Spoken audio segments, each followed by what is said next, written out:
HarperCollins presents This Wasn't Meant to Happen by Ali Harris. Read by Sarah Slimani. A note to the listener.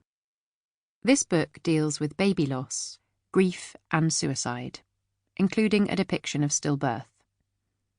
If any of these subjects are sensitive for you, then please approach with care. To my sweet baby girl Poppy, and to all the babies held forever in our hearts, but not in our arms, this is for you. Foreword.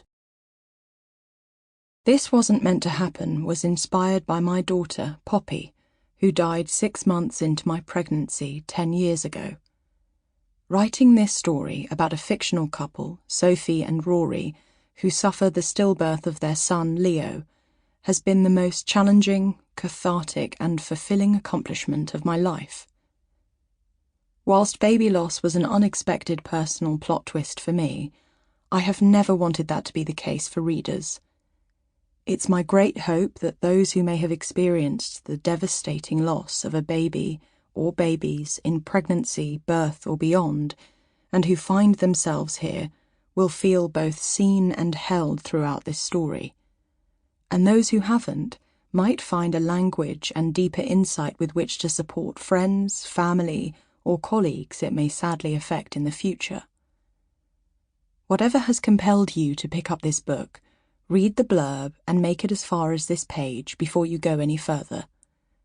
I want to both thank you and reassure you that whilst this book is about loss, more than anything, I consider it to be a profoundly beautiful and life-affirming love story, just one that has been too rarely written about outside of the community it directly affects.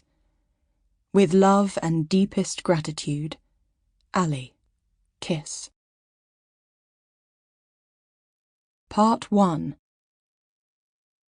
If people do not believe that mathematics is simple, it is only because they do not realize how complicated life is. John von Neumann. Chapter 1. I've been pacing inside the toilet cubicle at my office like a caged lioness for the past minute with my eyes squeezed shut. When the alarm on my phone goes off, it sends shockwaves through my nervous system. I look down. 2 lines, like an equals symbol. 2 lines equals pregnant. This was not meant to happen. I lean against the wall, my forehead resting against the cool tiles. I feel sick. I'm not sure whether it's with adrenaline, elation, shock, or fear. Marriage, I'd got my head around, but having a baby, that's never been part of my plan. I made that clear to Rory when we first became serious. If you want to be with me, I'd told him when we decided to move in together, you'll have to be happy with just me. That's the deal.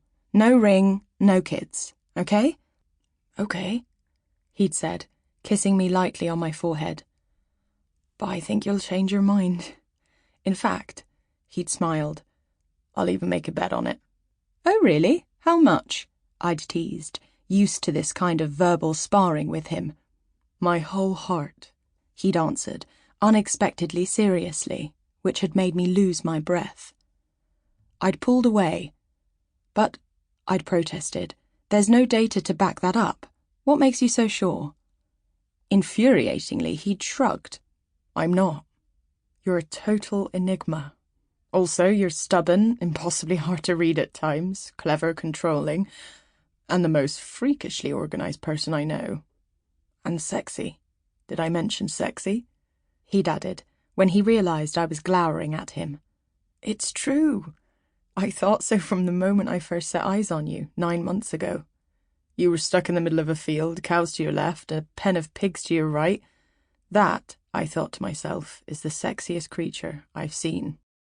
Today. He'd grinned cheekily and pulled my hips to his as he lowered his mouth to my ear and gently kissed behind it.